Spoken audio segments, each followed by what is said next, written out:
You had $4.2 billion, and you gave it away. Not to your children. They have enough. Not to foundations built to preserve influence while calling it generosity.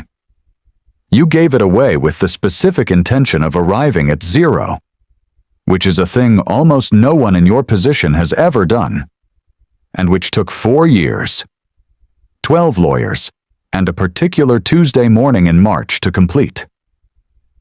The question people ask you now is why. The question you are still sitting with is whether it worked. Part 1. The decision. You are standing at the kitchen window of your house in Connecticut on a Sunday morning in October, and you are 61 years old, and you're watching a man named Theodore edge the garden border with a tool whose name you do not know. He has maintained this property for 11 years. He has a son at a community college in Bridgeport, a lease on a car that costs him more than it should, and he will not retire because he cannot afford to. This is not the reason you decide. It is not a single thing. But it is the morning you decide. And Theodore is what you are looking at when it happens. You have $4.2 billion. You have a house in Connecticut and a house in Lugano and an apartment on the 32nd floor of a building in Manhattan that you use 11 days a year. You have a foundation that bears your name, employs 14 people, and distributes $40 million annually, less than 1% of what you hold. This is a fact you have known for years. Until this morning, it has felt like accounting. This morning, it feels like a description of what you are. You go inside, you make coffee. You sit at the kitchen table, not at your desk, not in the study where decisions are supposed to happen. And you think about this for 3 hours. Not with agitation. With the specific clarity of a thing that has been waiting for you to stop moving long enough to arrive. You call Hadley on Monday morning. He has been your estate attorney for 15 years.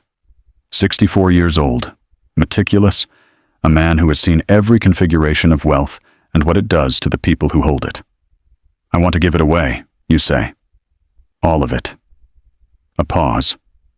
Not surprise. Something more careful than surprise. Define all of it, he says. Zero, you say. I want to arrive at zero. That's a different conversation than we've had before. Yes, you say. It is. He does not try to talk you out of it. He asks 3 questions. About your children, about your timeline, about the foundation, and then says he will call Thursday with a framework. You hang up. It occurs to you that this is the last financial decision you will ever make, which is the specific sensation of a door closing behind you as you step through it. You don't tell anyone else yet. Not your daughter Cress, who will have thoughts. Not Faraz, who has been your closest friend since you were both 32 and building, and who will have different thoughts. You sit with it for a week. The weight is not what you expected. It is not heavy. It is something closer to relief. Part 2. The mechanism. You are in Hadley's office on the 44th floor of a building in Midtown Manhattan on a Thursday in November, and there are 7 documents on the table and 4 people in the room, and you are the only one who is not a lawyer. The mechanism of giving away $4.2 billion is not dramatic. This is the first thing you learn. It is not a ceremony, not a moment of release. It is paperwork. Transfer structures and donor-advised funds and tax implications, and the question of whether to dissolve the existing foundation or redirect it, and the specific problem of giving at scale without destabilizing the organizations receiving the money. Too much arriving too fast breaks small institutions. You have to give slowly and sequentially, which means the process of arriving at zero will take approximately 4 years. 4 years, you say. Minimum, Hadley says. If you want this done correctly. You want it done correctly. You sign the first document. You sign 11 more before the month ends. The foundation restructures first. Its mandate expanded, Its staff tripled. Its name changed at your request. Then the real estate liquidated over 18 months to avoid depressing markets. The Lugano house goes to a trust that converts it into artist residency space. The Manhattan apartment sells in February for $63 million, which goes into a healthcare access fund that a man named Dex Oren runs out of a building in East Baltimore with 11 full-time staff. You have followed his work for 6 years. You met him once at a conference in Geneva. He shook your hand, said thank you, and went back to the table where someone was describing a distribution problem he needed to solve before Tuesday. The weeks have a specific texture now. You have always had weeks of decisions. Now you have weeks of dismantling, which is different. Decisions require you to hold options and choose between them. Dismantling requires something simpler and stranger. To let go. Each signature is a reduction. Each transfer is a number going somewhere else. You expected this to feel like loss. It feels instead like subtraction leading toward something you cannot yet name. You tell Cress in December. She is 34, a structural engineer, and she has a particular quality of stillness when she is processing something she did not expect. You're giving away my inheritance, she says. Not accusing. Naming it. You have enough, you say. I set that up years ago. I know. A pause. Is this about legacy? No, you say. Then what is it about? You tell her you don't have a clean answer yet. Part 3. What people do. You are at dinner with Faraz on a Wednesday evening in March, 14 months into the process, at a restaurant you have been coming to for 20 years. The maitre d' knows your name. The corner table is yours. Faraz has ordered the same thing he always orders, which is something you notice about people you have known for a long time. The comfort of fixed preferences inside shifting circumstances. Faraz built his own money. $800 million, software infrastructure, a company he sold at 50 and has never fully recovered from needing to build again. He is the only person in your life who understands what you had in the specific way that makes him also the only person who understands what you are giving away. People are talking about you, he says. What are they saying? Some think it's performance, that you'll stop before 0. He looks at you. Others think you've lost something, up here. What do you think? I think, he says, that you're the only person I've ever known who did what they said they were going to do, which makes it difficult to know what to think. This is the specific nature of the social response. Not contempt, not admiration. Suspension.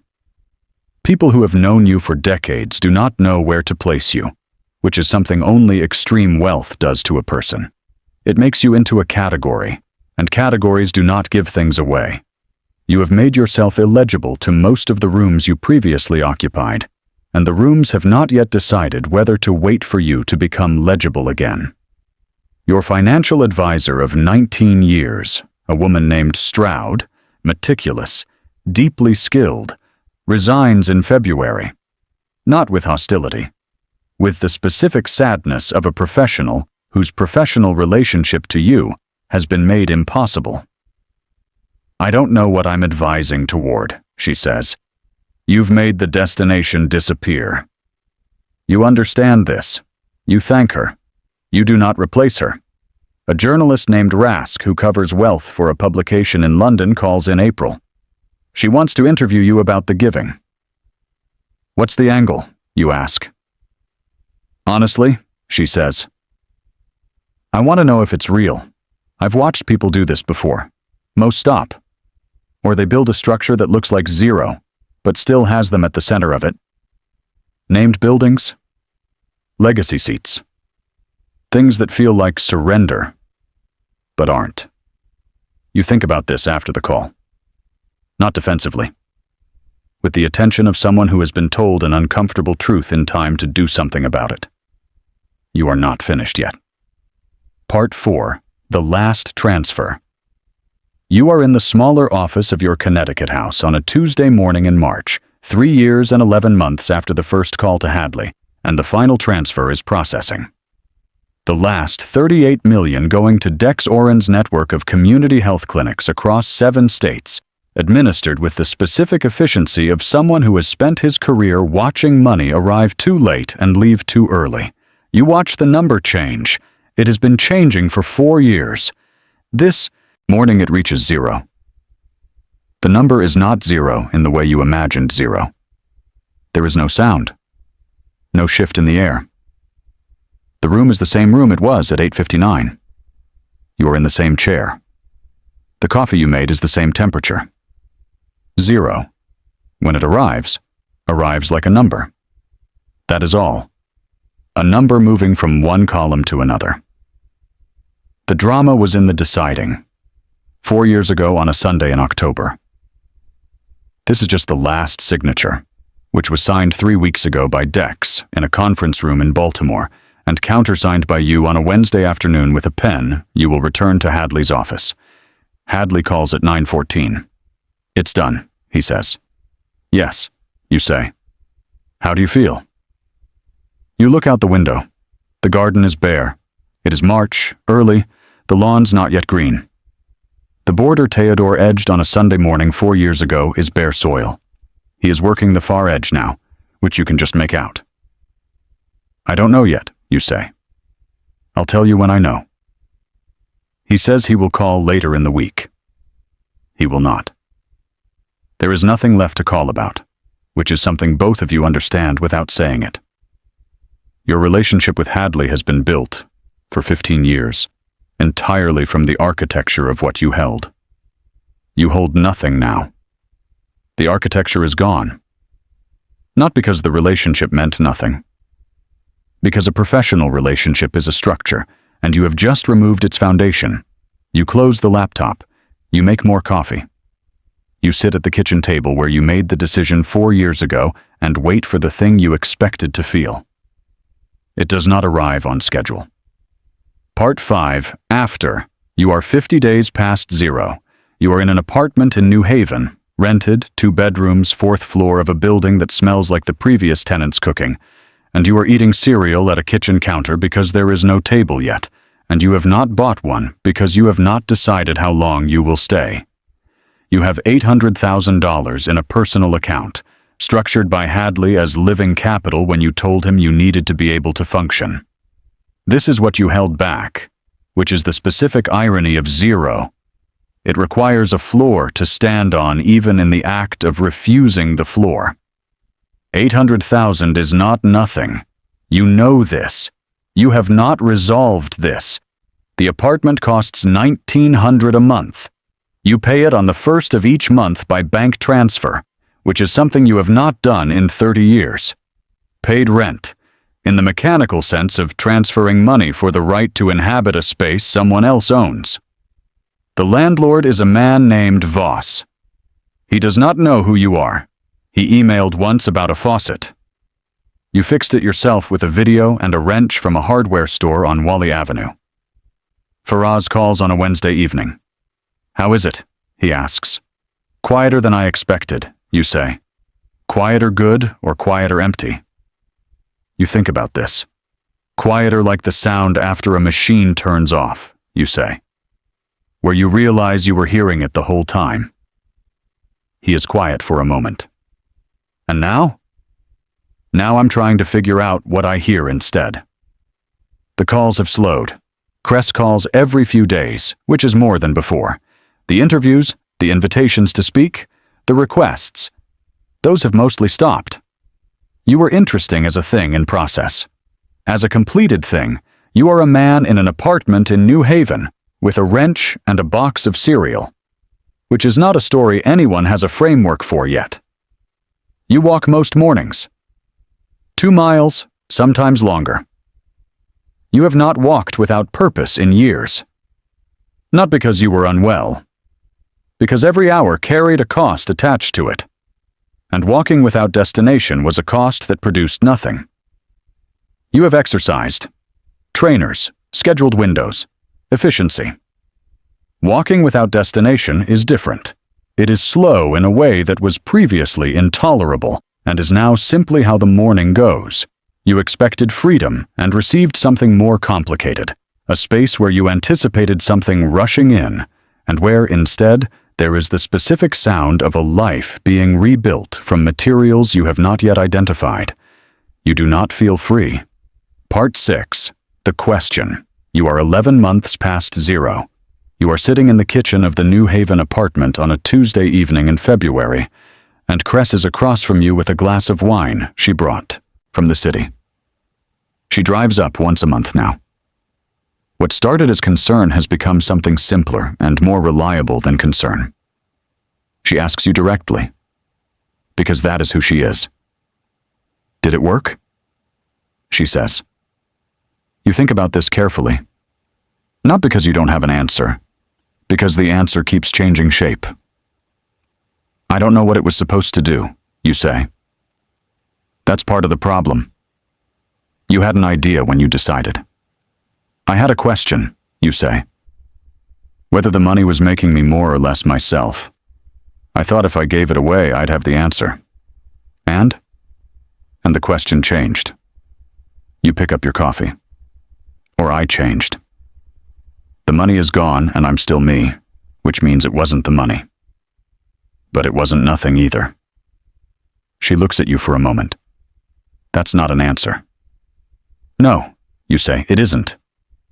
This is what zero produces. Not clarity, not the unburdening you imagined in a Connecticut kitchen on a Sunday in October. It produces a quieter version of the original question. The question does not go away when you give the money away. Not because wealth doesn't shape you. Because what it shapes is still there after the wealth is gone, which is a thing you could not have known without testing it. Cress stays for dinner. You make something from what is in the refrigerator. Not particularly good. You both eat it without complaint. After she leaves, you wash the dishes by hand. 4 minutes. You stand at the sink in the apartment in New Haven on a Tuesday in February and understand, finally, that you did not arrive at zero. You arrived at a beginning that happens to have no money in it. Whether it answers the question you carried from Connecticut is something you have stopped requiring yourself to answer on a schedule. The question is still forming, and so are you. Somewhere tonight, someone is working a second shift to reach the number you gave away. They are not thinking about what comes after the number. That question, at least, they know how to ask.